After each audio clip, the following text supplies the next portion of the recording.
Hello friends, आपका स्वागत है हमारे चैनल पर। मेरा नाम है ध्रुव और आप लोग देख रहे हैं द लर्नर्स कम्युनिटी। आज की वीडियो में हम लोग बात करेंगे DUSOL NC वेब के सेकेंड सेमेस्टर में BA प्रोग्राम में आपको इकोनॉमिक्स का एक सब्जेक्ट देखने को मिलता है जिसका नाम है इंट्रोडक्टरी माइक्रो इकोनॉमिक्स। ये आपके सब्जेक्ट का नाम है।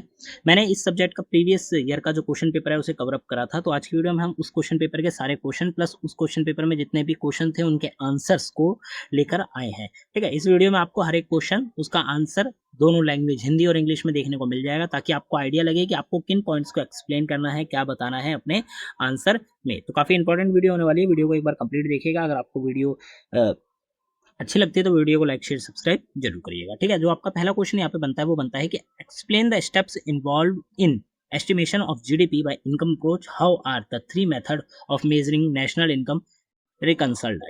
ठीक है, आप समझिए कि भाई आपको एक्सप्लेन करना है उन स्टेप्स को, ठीक है, जिनसे जीडीपी की कैलकुलेशन होती है। किस चीज को लेकर? इनकम को लेकर जीडीपी की जब कैलकुलेशन करी जाती है तो कौन कौन से स्टेप्स आपके सामने आते हैं वो आपको यहाँ पे बताने हैं। ठीक है, और उसके बाद तीन जो मेथड्स हैं वो भी आपको यहाँ पे बताने हैं। ठीक है, नेशनल इनकम को कैलकुलेट करने के। तो सबसे पहले आप इंट्रोडक्शन में जीडीपी के बारे में थोड़ा सा बताएंगे और इनकम अप्रोच के बारे में बताएंगे। जैसे हमने यहाँ पे भाई जीडीपी के बारे में बताया कि भाई ये क्या होती है, is total monetary value of all final goods and services produced within a country geographical boundaries over a specific time of period। ठीक है, फॉर एग्जांपल जीडीपी क्या होती है, 1 ईयर टाइम पीरियड में एक कंट्री में कितना ही जो सामान है, ठीक है, उसके गुड्स और जो उसकी सर्विसेज प्रोवाइड करी है उस कंपनी ने, वो उसकी जीडीपी कहलाती है। ठीक है, पर इससे भी काफी ज्यादा होती है। तो एक साल के दौरान ये जो प्रोसेस होता है ये आपको जीडीपी निकाल कर देता है। तो ये आपको बताना है। उसके साथ साथ भाई इनकम अप्रोच क्या होती है वो आपको यहाँ पे बता देना है। इसको आप रीड आउट कर सकते हैं वीडियो को पॉज करके, काफी ज्यादा इंपॉर्टेंट क्वेश्चन है।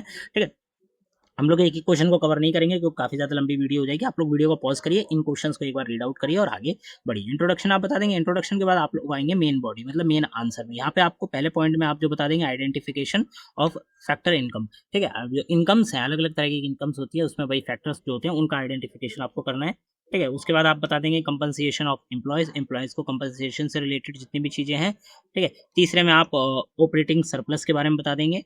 फोर्थ पॉइंट में आप बता देंगे कि mixed income of self employed, कोई सेल्फ एम्प्लॉयड जो कि खुद ही काम कर रहा है तो उसकी जो मिक्स्ड इनकम होती है उसके बारे में। पांचवें पॉइंट में आप यहाँ पे बता सकते हैं adjustment of indirect tax and subsidies, जो भी टैक्स इनडायरेक्टली एक पर्सन जो है वो देता है या सब्सिडीज उसे मिलती हैं तो उसके बारे में एडजस्टमेंट रिलेटेड पॉइंट। ठीक है, सिक्स पॉइंट में आप बता सकते हैं net factor income from abroad, abroad से उसकी नेट फैक्टर इनकम कितनी है वो सारी चीजें। और फिर लास्ट में, ठीक है, रिकंसिलिएशन ऑफ थ्री मेथड। यहाँ पे अब तीन जो मेथड हमने क्वेश्चन में पूछे गए थे वो तीन मेथड आप यहाँ पे बता सकते हैं। प्रोडक्शन, इनकम एंड एक्सपेंडिचर, ये तीन मेथड्स होते हैं जिनके थ्रू आप नेशनल इनकम को क्या करते हैं, मेजर करते हैं। ठीक है, तो ये हो जाता है आपका क्वेश्चन कंप्लीट, सारे पॉइंट हो जाते हैं। उसके बाद लास्ट में आप कंक्लूजन यहाँ पे आंसर जो है अपना कंक्लूजन दे देंगे। ठीक है, निष्कर्ष हिंदी में बोलते हैं, ये आपको यहाँ पे बताना है, तो आपका आंसर जो है यहाँ पे कंप्लीट हो जाएगा। उसके बाद अगर आप हिंदी में देखते हैं तो आपका हिंदी में यहाँ पे क्वेश्चन दिया गया है, हिंदी में हमने उसका परिचय दिया है। हिंदी वाले स्टूडेंट इसको पॉज करके इसको यहाँ पे पढ़ सकते हैं। पढ़ने के बाद आप मुख्य मतलब मेन आंसर वाले पार्ट में आते हैं तो यहाँ पे पहले पॉइंट में आप यहाँ पे कारक आयों की पहचान बता देंगे। ठीक है, दूसरे में कर्मचारियों का मुआवजा, तीसरे में संचालन अधिशेष। ठीक है, और फिर चौथे में आप स्वयं नियोजित की मिश्रित आय।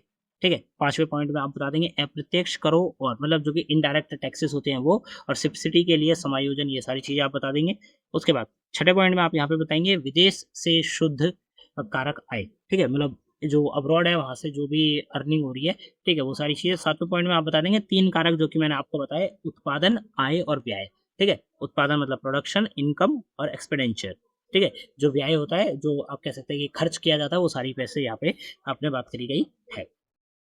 ठीक है, फिर यहाँ पे आप निष्कर्ष लिख देंगे, मतलब जो आपका आंसर है उसका जो एक तरीके से शॉर्ट पॉइंट में आप पूरा पूरा जो आंसर है वो यहाँ पे एक्सप्लेन कर देंगे। तो यहाँ पे आपका पहला क्वेश्चन कंप्लीट हो जाएगा। हिंदी में भी अगर आप पढ़कर जाते हैं तो आप लोग इजीली क्वेश्चन को आप बनाकर लिख पाएंगे। क्वेश्चन नंबर 2 आता है कि आपको यहाँ पे एग्रीगेट डिमांड कर्व जो होता है उसको एक्सप्लेन करना है और explain the reason of for its downward sloping. जो एग्रीगेट डिमांड कर्व होता है उसका नीचे की तरफ जो स्लोप बनता है तो उसका रीजन क्या है ये आपको यहाँ पे बताना है। ठीक है, यहाँ पे हमने इंट्रोडक्शन दिया है आपको। इंट्रोडक्शन में आप ये जो पॉइंट है इसको एक बार पढ़ लीजिएगा, एक बार आप रीड आउट करेंगे आपको समझ में आ जाएगा कि पॉइंट में क्या बताया गया है। ठीक है, जब आप ये बता देंगे एग्रीगेट डिमांड कर्व क्या होता है उसके बारे में पॉइंट, तो आप आ जाएंगे मेन आंसर में। मेन आंसर में आप यहाँ पे पहले जो आपने पहले ऊपर की तरफ बताया था वही आप थोड़ा सा यहाँ पे और एक्सप्लेन कर देंगे। ठीक है, पॉइंट बता देंगे कि भाई एग्रीगेट डिमांड कर्व में क्या क्या चीजें होती है, डेरिवेशंस क्या क्या होते हैं, वो सारी चीजें।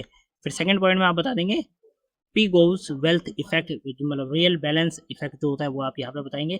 यहाँ पे सारे के सारे पॉइंट दिए गए हैं। उसके बाद आपका तीसरा पॉइंट आता है Kaynes interest rate effect. Kaynes का इंटरेस्ट रेट इफेक्ट क्या होता है वो आप यहाँ पे बताएंगे। तीसरे के बाद फोर्थ पॉइंट आता है कि मुंडल फ्लेमिंग एक्सचेंज रेट, ये आप यहाँ पे बता देंगे। पांचवे में आपका इंटरनेशनल ट्रेड इफेक्ट आ जाता है। और सिक्स पॉइंट में आ जाता है जे graphical representation of the ED curve. ठीक है, तो ये आप यहाँ पे बता सकते हैं। ये 6 पॉइंट है, 6 के 6 पॉइंट इंपॉर्टेंट है, जो कि आपको ये बताएंगे कि भाई जो स्लोप बन रहा था नीचे की तरफ वो क्यों बन रहा था। ठीक है, डाउनवर्ड जो स्लोप होता है ढलाई की तरफ वो क्यों बन रहा था, ये आपको बताना है। फिर आपका कंक्लूजन आ जाता है। कंक्लूजन में आप यहाँ पे सारे के सारे पॉइंट जो हमने ऊपर बताए हैं उनको कम से कम शब्दों 5 से 6 लाइन में आप यहाँ पे उसको एक्सप्लेन कर देंगे, आपका आंसर जो है कंप्लीट हो जाएगा। उसके बाद आता है आपका क्वेश्चन नंबर 2 हिंदी में। ठीक है, यहाँ पे हिंदी में भी दिया गया है। हिंदी में आपका परिचय आप देख सकते हैं, ये परिचय है। ठीक है, परिचय में ये हमने थोड़ा सा इंट्रोडक्शन दे दिया। इंट्रोडक्शन के बाद हम मेन पार्ट में आते हैं। तो पहला पॉइंट बन जाता है कुल मांग वक्र का व्युत्पन्न, और उसके बाद आपका आ जाता है पिगू का धन प्रभाव। ठीक है, केन्स का ब्याज दर प्रभाव। फिर आ जाता है मूडलिंग टैलमिंग विनिमय प्रभाव दर। ठीक है, उसके बाद अंतर्राष्ट्रीय व्यापार प्रभाव। और 6 पॉइंट में आ जाता है एडी वक्र का ग्राफिकल प्रतिनिधित्व। एडी वक्र जो होता है कर्व होता है। ठीक है, वक्र को क्या बोलते हैं, कर्व बोलते हैं, मतलब हल्का सा जो गोल है वो। ठीक है, तो ग्राफिकल जो प्रतिनिधित्व वो आपको यहाँ पे बताना है, ये होगा था। फिर आता है आपका निष्कर्ष। निष्कर्ष वाला पॉइंट आता है। निष्कर्ष वाले पॉइंट में आपको जितना भी आपने ऊपर बताया वो सारी चीजें आप यहाँ पे नीचे बता देंगे, आपका जो आंसर है वो कंप्लीट हो जाएगा। फिर आपका बनता है क्वेश्चन नंबर 3। क्वेश्चन नंबर 3 क्या है, explain the money market equilibrium, explain the mechanism of how decrease in money supply affect the rate of interest in a money market. ठीक है, मनी मार्केट में इक्विलिब्रियम क्या होता है वो आपको यहाँ पे बताना है। उसके साथ साथ आपको ये भी बताना है कि भाई सॉरी, शायद मैंने क्वेश्चन नंबर 3 का जो आंसर है वो इंग्लिश में नहीं लिखा है, फिर हम आगे चल के देखते हैं। अगर लिखा होगा तो मैं आपको बताता हूँ, हिंदी में हमने लिख रखा है। ठीक है, क्वेश्चन क्या पूछा गया था, मुद्रा बाजार संतुलन की व्याख्या कीजिए। मुद्रा आपूर्ति में कमी जो होती है, मतलब क्या होती है, मनी जो है कैश, ठीक है, उसकी अगर कमी हो जाती है, मनी सप्लाई की कमी हो जाती है, तो फिर भाई किस प्रकार से प्रभावित करती है ये आपको यहाँ पे बताना है। ठीक है, यहाँ पे हमने हिंदी में लिखा है, आप देख सकते हैं। सबसे पहले हमने दिया है परिचय। परिचय देने के बाद आपको मुख्य जो पार्ट है वो आ जाता है। ठीक है, पॉइंट नंबर 1 आ जाता है यहाँ पे मुद्रा बाजार की परिभाषा और इसके घटक बता दिए। सेकंड में आपने मुद्रा की मांग और निर्धारक बता दिया। तीसरे में आपने मुद्रा की आपूर्ति के बारे में बात कर ली। मुद्रा की आपूर्ति के स्रोत, कहाँ कहाँ से जो पैसा है वो आता है, केंद्रीय बैंक द्वारा आता है, रिजर्व बैंक ऑफ इंडिया के द्वारा। ठीक है, आरबीआई के द्वारा पैसा छापा जाता है। तो जो पैसा कैश है, ठीक है, तो मार्केट में अगर आ रहा है ज़्यादा से ज़्यादा तो आपूर्ति हो रही है, और अगर आपूर्ति नहीं हो रही तो क्यों नहीं हो रही, आपका मुद्रा बाजार संतुलन की स्थिति के बारे में बात करना है। 5वें पॉइंट में आप बात कर सकते हैं मुद्रा आपूर्ति की कमी का प्रारंभिक प्रभाव। 6वें पॉइंट में ब्याज दरों में वृद्धि हो जाती है। अगर आपको मार्केट में कैश नहीं मिल रहा है तो जो ब्याज दर है वो काफ़ी ज़्यादा बढ़ जाएगी। ठीक है, अगर आप पैसा उठाने जाते हैं तब। 7वें पॉइंट में आप बता सकते हैं कि नया संतुलन स्थापित होना, और लास्ट में आप यहाँ पे निष्कर्ष बताएंगे। ठीक है, तो ये हो जाता है। फिर यहाँ पे मैंने इंग्लिश में क्वेश्चन का आंसर जो है वो यहाँ पे दिया है, मैंने ऊपर नहीं दिया था तो मैंने यहाँ पे दिया। आप देख सकते हैं क्वेश्चन सेम वही है। ठीक है, अगर आप देखें तो इंट्रोडक्शन में आ जाता है सबसे पहले आपका ये वाला पार्ट। ठीक है, ये आपको इंट्रोडक्शन में लिखना है। ये लिखने के बाद आपको मेन आंसर में आएंगे तो आपका पहले मेन बॉडी में आंसर बनेगा definition and components of money market. Money market की डेफिनेशन क्या है और कंपोनेंट क्या है। सेकंड में आप बताएंगे determinants of demand for money, ये आप बता देंगे। तीसरे में आ जाता है सोर्स ऑफ मनी सप्लाई। ठीक है, फोर्थ पॉइंट में आ जाता है मनी मार्केट इक्विलिब्रियम कंडीशन। 5वें में आप बता देंगे initial effect of decrease in money supply में जो डिक्रीज हो रहा है तो उसका इनिशियल इफेक्ट्स, मतलब शुरुआती प्रभाव क्या होंगे। ठीक है, mechanism of interest rate increase. ठीक है भाई, इंटरेस्ट रेट इंक्रीज क्यों हो जाएगा, क्या कारण है उसके पीछे इंटरेस्ट रेट इंक्रीज होने का। अगर मार्केट में पैसा नहीं है, कैश नहीं है, ठीक है, लोगों को पैसा नहीं मिल रहा है तो उसके पीछे क्या कारण है वो आप यहाँ बताएंगे। 7वें पॉइंट में आप यहाँ पे बता सकते हैं कि establishment of a new equilibrium. ठीक है, ये यहाँ पे आप बता देंगे। ठीक है, तो यहाँ पे आपका जो आंसर है ये भी यहाँ पे कंप्लीट हो जाएगा। उसके बाद आ जाता है आपका कंक्लूजन। कंक्लूजन में आप यहाँ पे क्या बताएंगे, निष्कर्ष बता देंगे। जितना भी हमने ऊपर बताया था वो आप यहाँ पे एक्सप्लेन कर देंगे। ठीक है, तो आपका आंसर यहाँ पे कंप्लीट हो जाएगा क्वेश्चन नंबर 3।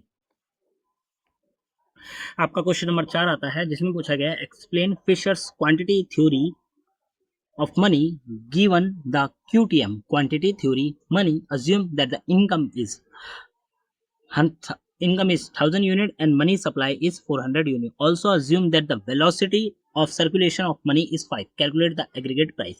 ठीक है, ये आपका क्वेश्चन है कि फिशर की जो क्वांटिटी थ्योरी ऑफ मनी है उसके बारे में आपको यहाँ पे बताना है। उसके बाद आपको ये भी मानना है कि भाई 100 इकाई जो है आपकी आय है और 400 जो है आपूर्ति की इकाई है। ठीक है, अब आप मान लीजिए कि संचालन का वेग 5 है तो कुल मूल्य की आपको गणना करनी है। हिंदी इंग्लिश दोनों में लिखा गया है। यहाँ पे पहले हम इंग्लिश में देख लेते हैं। सबसे पहले आपको परिचय देखने को मिल जाता है कि भाई फिशर का जो मुद्रा मात्रा सिद्धांत है उसके बारे में। उसके बाद आप नीचे आएंगे तो पहले पॉइंट में फिशर की मात्रा सिद्धांत की अवधारणा, मतलब जो एक्सप्लेनेशन होती है विद पॉइंट्स, वो हमने यहाँ पे बताया। उसके बाद सेकंड में आप देखेंगे सिद्धांत की मुख्य मान्यताएं। तीसरे में आप समीकरण के घटकों की व्याख्याओं के बारे में बात करेंगे। ठीक है, सेम आपको इसी तरीके से पॉइंटों को है थोड़ा थोड़ा एक्सप्लेन करके बता देना है। आपके जो नंबर है काफी अच्छे खासे निकल जाएंगे। दिए हुए आंकड़े आपको यहाँ पे बताने हैं।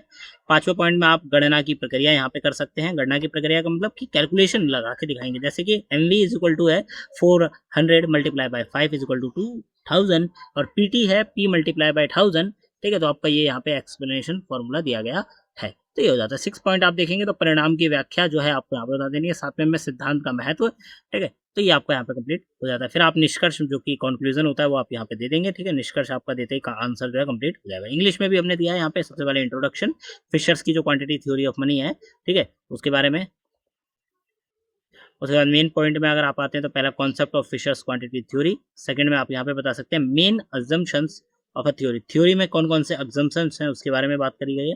फिर एक्सप्लेनेशन ऑफ इक्वेशन कंपोनेंट के बारे में हमने यहाँ पे बात करी है। ठीक है, MV क्या होता है, MV is equal to PT जो है वो आपको यहाँ पे बताना है। फोर्थ में आपने यूजिंग द गिवन डेटा, जितना डेटा हमें दिया था उसके बारे में बात करिए। फिर हमने कैलकुलेट भी कराया उसका पूरा का पूरा प्रोसेस, ये रहा आपके सामने प्रोसेस।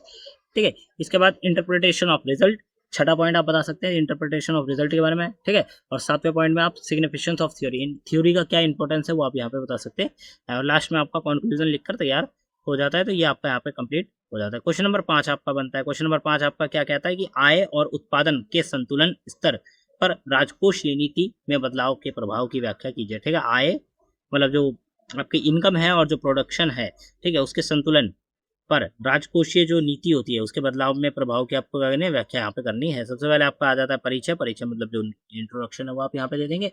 उसके बाद मेन आंसर में आप पहले पॉइंट में बता देंगे राजकोषीय नीति का परिचय और महत्व। दूसरे में आप बता देंगे सरकारी व्यय में वृद्धि का संतुलन आय पर प्रभाव। ठीक है, ये हो जाता है आपका सेकंड पॉइंट। तीसरा पॉइंट आ जाता है आपका करों में वृद्धि का संतुलन आय पर प्रभाव। उसके बाद फोर्थ पॉइंट आ जाता है गुणांक प्रभाव का गहन विश्लेषण। ठीक है, पांचवें में ISLM फ्रेमवर्क के बारे में आप बात कर देंगे। 6 पॉइंट में आप बात कर देंगे राजकोषीय नीति के प्रकार और उनके प्रभाव। ठीक है, राजकोषीय नीति की सीमाओं और चुनौतियां, ये सारे 7 पॉइंट जो आप बता देंगे। 6 पॉइंट भी अगर आप बता देंगे अच्छे से एक्सप्लेन कर देंगे तो आपके नंबर जो है काफी अच्छे आ जाएंगे। फिर आपका आ जाता है निष्कर्ष, कंक्लूजन है वो। ठीक है, इंग्लिश में अगर हम बात करें, क्वेश्चन पूछा गया था explain the effect of changes in fiscal policy on the equilibrium level of income and output. ठीक है, इनकम एंड आउटपुट उसके बारे में। तो सबसे पहले आप देंगे यहाँ पे फिस्कल के बारे में इंट्रोडक्शन। उसके बाद आप यहाँ पे मेन पॉइंट में आप बताएंगे, पहला बताएंगे introduction and importance of fiscal जो पॉलिसी थी उसके बारे में। सेकंड में आप यहाँ पे बता देंगे इफेक्ट, बता देंगे effects of increase in government spending and equilibrium income. ठीक है, ये आप बता देंगे। 7वें में आप बता देंगे effects of increase in tax and equilibrium income. ठीक है, इफेक्ट बता देंगे किस चीज के, जो इंक्रीजमेंट के जो इफेक्ट पड़ते हैं किस पे, टैक्स ऑन इक्विलिब्रियम इनकम, उसके ऊपर आप यहाँ पे बता देंगे। फोर्थ पॉइंट में in depth analysis of multiplier effect. ठीक है, 5वें पॉइंट में आप बता देंगे इफेक्ट्स ऑफ फिस्कल पॉलिसी इस ISLM फ्रेमवर्क के बारे में। 6ठे में जो पॉइंट आपका बनेगा उसमें बता देंगे type of fiscal policy and there effects. और 7th में आप बता देंगे लिमिटेशन मतलब जो होती है कि भाई इतना ही काम हो सकता है, तो लिमिटेशन है वो भी आपको बता देनी है फिस्कल पॉलिसी के बारे में। तो आपका यहाँ पे जो आंसर है कंप्लीट हो जाएगा। फिर आपका आ जाता है यहाँ पे कंक्लूजन। ठीक है, कंक्लूजन में आपने जितना भी बताया था वो यहाँ पे आप एक्सप्लेन कर देंगे। ठीक है, क्वेश्चन नंबर जो 5 है आपका पेपर में, अगर आपने वीडियो देखी होगी तो पेपर में आपका क्वेश्चन नंबर 5 क्या है, 2 या 3 पार्टों में डिवाइडेड है। तो ये आपका दूसरा पार्ट आता है क्वेश्चन नंबर 5 का। यहाँ पे दूसरे पार्ट में बजट अधिशेष और पूर्ण रोजगार बजट अधिशेष के बीच में क्या अंतर स्पष्ट करना है, इनमें से कौन सा अधिक उपयोगी उपाय है ये भी आपको यहाँ बताना है। ठीक है, बजट अधिशेष और पूर्ण रोजगार बजट अधिशेष, इनके बीच में क्या अंतर है ये आपको यहाँ पे बताना है। ठीक है, और इनके जो भी अधिक उपयोगी है वो आपको यहाँ पे एक्सप्लेन करना है। तो यहाँ पे ये हो जाता है आपका क्वेश्चन। फिर आपका आंसर में सबसे पहले आ जाता है इंट्रोडक्शन में देने के बाद आप मेन आंसर में आएंगे तो मुख्य विषय में आप सबसे पहले ये वाला पॉइंट लिखेंगे, बजट अधिशेष का विस्तृत परिचय। जो कि बजट अधिशेष है उसका विस्तृत परिचय मतलब डिटेल में जो एक्सप्लेनेशन होती है वो आप यहाँ पे दे देंगे, इंट्रोडक्शन देंगे। ठीक है, पूर्ण रोजगार बजट अधिशेष की अवधारणा, ये आपका दूसरा हो जाता है। तीसरा हो जाता है मुख्य अंतर क्या पड़ता है इन दोनों में, मतलब क्या मुख्य अंतर, डिफरेंस क्या है मेनली, ये आपको यहाँ बताना है। फोर्थ में आर्थिक चक्र का प्रभाव। ठीक है, पांचवें में आप यहाँ पे बता सकते हैं पूर्ण रोजगार बजट अधिशेष के उपयोगिता। फिर आपका आ जाता है 6 पॉइंट आ जाता है नीति निर्माण में, मतलब में महत्व, नीति निर्माण में कितना महत्व है इसका, ये आप यहाँ पे बताएंगे। और 7वें पॉइंट में आप बता सकते हैं उदाहरण के माध्यम से स्पष्टीकरण, आप लोग जो एक्सप्लेनेशन है विद जो एग्जाम्पल्स है उसके माध्यम से बताएंगे, ताकि जो भी पढ़ रहा है या समझ रहा है उसे वो अच्छे से समझ पाए। तो ये हो जाता है। फिर आपका आ जाता है निष्कर्ष, जो कि कंक्लूजन है, वो आपका यहाँ पे कंक्लूजन आप लिख देंगे, आपका जो आंसर है वो अच्छे से कंप्लीट हो जाएगा। ठीक है, यहाँ पे वही क्वेश्चन इंग्लिश में भी दिया गया है, जो कि हमने ऊपर हिंदी में कवर अप करा है, क्योंकि इंग्लिश में ऊपर नीचे क्वेश्चन आपको देखने को मिल रहे हैं।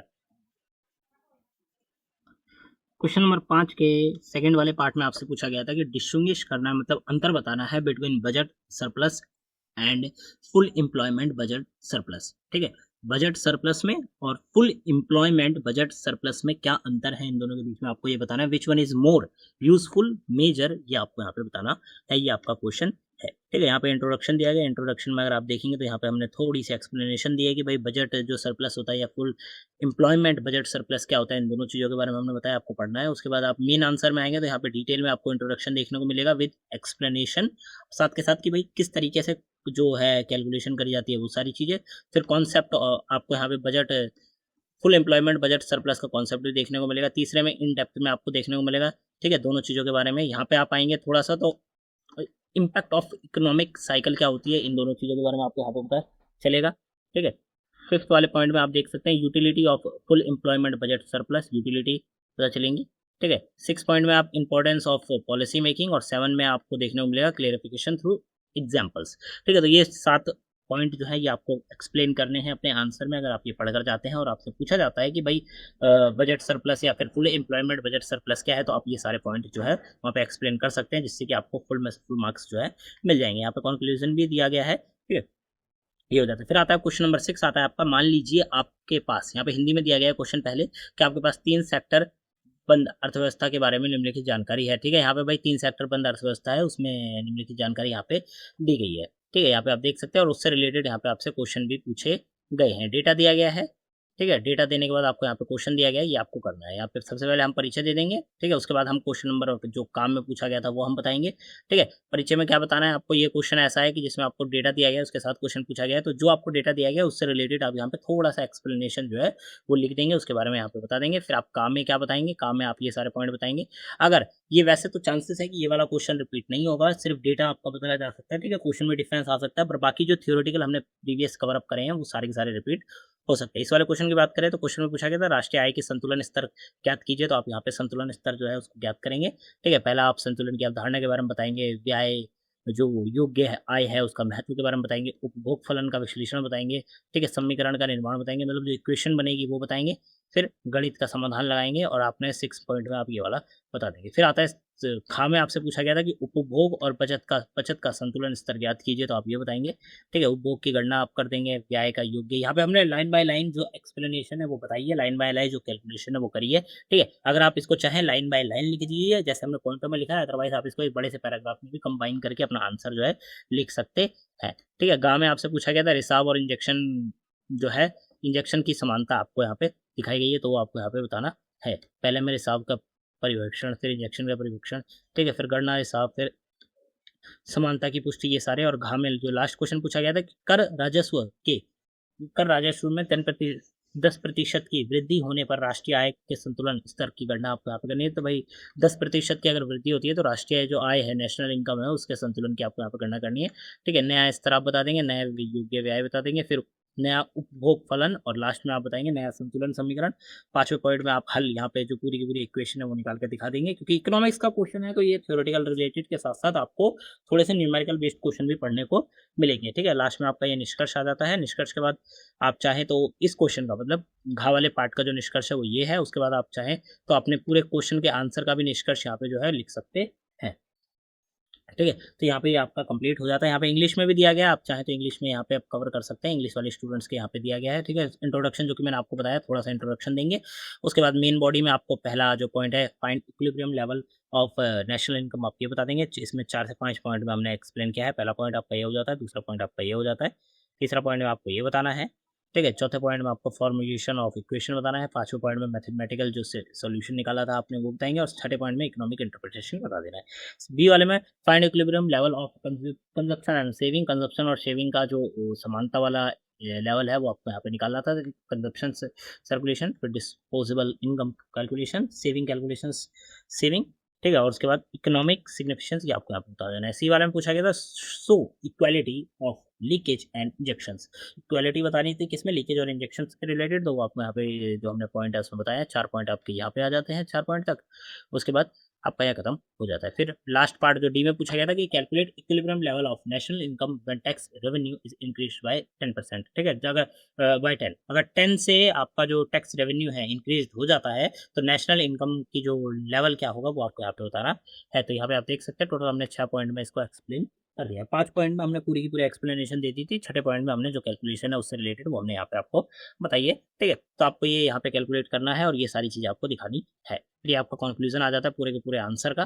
फिर क्वेश्चन नंबर 7 आता है कि मुद्रा गुणांक को परिभाषित कीजिए, व्याख्या कीजिए कि वाणिज्यिक बैंकों द्वारा साख के सर्जन का अर्थव्यवस्था में मुद्रा आपूर्ति पर गुणांक का जो प्रभाव है कैसे होता है, ठीक है। हिंदी मीडियम के स्टूडेंट आप चेकआउट कर सकते हैं, हम इंग्लिश मीडियम के स्टूडेंट की तरफ चलते हैं। यहाँ पे आपका इंट्रोडक्शन दिया गया, इंट्रोडक्शन के बाद आपका पहला पॉइंट आ जाता है यहाँ पे, ठीक है।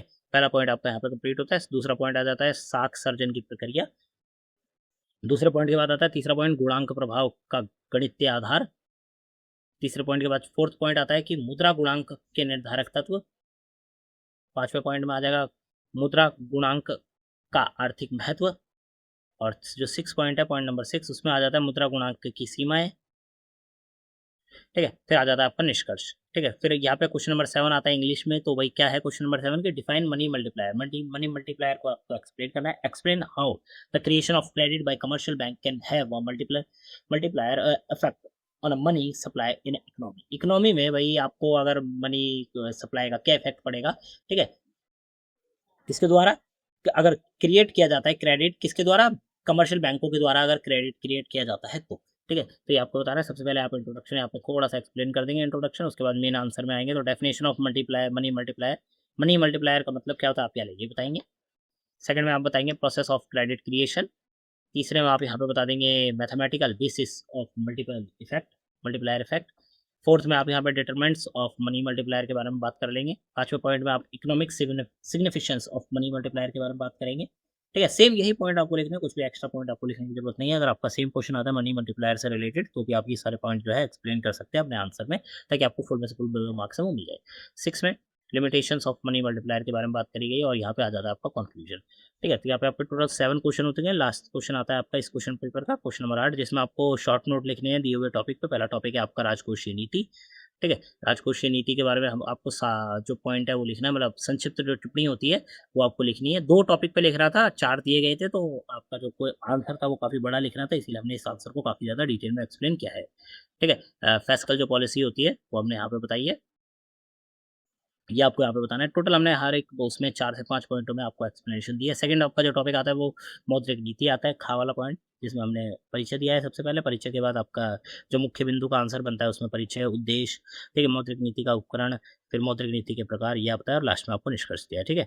मॉनेटरी पॉलिसी क्या होती है उसके बारे में ये आपका क्वेश्चन था। मॉनेटरी पॉलिसी, इसमें हमने पहले में डेफिनेशन, फिर ऑब्जेक्टिव्स के बाद आपको टूल्स ऑफ मॉनेटरी पॉलिसी, ठीक है। सेम आपको डायरेक्ट ऐसे ही लिखना है, कुछ भी एक्स्ट्रा में नहीं लिखना है। सिर्फ आप अगर ये भी लिखते हैं मॉनेटरी पॉलिसी से रिलेटेड तो भी आपको अपने क्वेश्चन के आंसर में आधे से ज़्यादा जो नंबर है वो आपको देखने को मिलेंगे। फिर आपके तीसरे में पूछा गया था कि पैसे की मात्रा सिद्धांत, पैसे का मात्रा सिद्धांत जो है क्वांटिटी थ्योरी ऑफ मनी, जो कि हमने ऊपर एक मेन क्वेश्चन में भी पढ़ा था, रिपीट हुआ ये वाला क्वेश्चन, इंपॉर्टेंट है, इसको जरूर पढ़ के जाइएगा, ठीक है। तो ये हो जाता है यहाँ पे आपका परिचय देखने को मिल जाता है। परिचय के बाद आपको मुख्य पॉइंट में सबसे पहले परिचय, फिर फिशर का समीकरण, फिर महत्व, फिर आलोचना क्यों करी थी लोगों ने, ठीक है। ये क्रिटिकली जो थिंकिंग होती है उससे रिलेटेड ये आपको यहाँ पे बताना, और लास्ट में आप निष्कर्ष जो है वो भी आप यहाँ दे सकते हैं। क्वांटिटी थ्योरी ऑफ मनी यहाँ पे हमने एक्सप्लेन किया, आप पढ़ सकते हैं, ठीक है। क्वांटिटी थ्योरी ऑफ मनी क्या होता है, किस तरीके से काम करती है, ये आपको यहाँ पे बताना है।